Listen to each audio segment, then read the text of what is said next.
தலைமை கழகத்தின் சார்பாக தஞ்சை மாவட்டத்தில் இருக்கிற சட்டமன்ற தொகுதிகளை தேர்தல் பொருட்டு கழகத்தலைவரோடு சந்திக்க சொல்லி வந்தோம். எல்லா முதலமைச்சர் கழக தலைவர் அவர்கள் சொல்லி கேட்டுங்க வந்திருக்கிறோம்.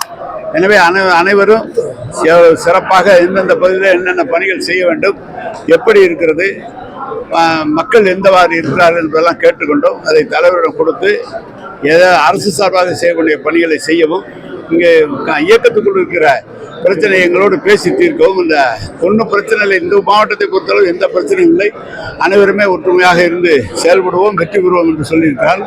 அதே தான்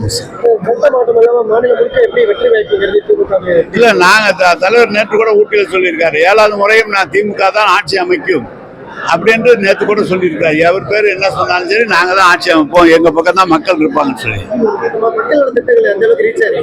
நல்லா போயிருக்குங்க. பெண்கள் மத்தியில் நிறைய திட்டங்கள் போய் சேர்ந்துருக்கு.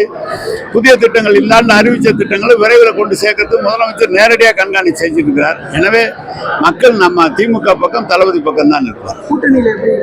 கூட்டணி நல்லா இருக்கு. நாங்கள் கூட்டணி எப்பவுமே சிறப்பான கூட்டணி, அதில் ஒன்றும் மாற்றம் இல்லை. எங்களுக்குள்ள இருக்கிற இதை பேசிக்கிட்டு இருக்கோம். நாங்கள் அதாவது ஆலோசனை என்ன, தொகுதி எப்படி இருக்கோம், என்ன விஷயம், ஏது, யார் யார் எப்படி இருக்காங்க, என்ன செய்யணும், மக்களுக்கு மேலும் என்ன செய்யணுங்கிறதெல்லாம் தெரிஞ்சுக்கிட்டு இருக்காது. ஆமா, அது நான் சொன்னா நல்லா இருக்காது, முதலமைச்சர் சொன்னேன்.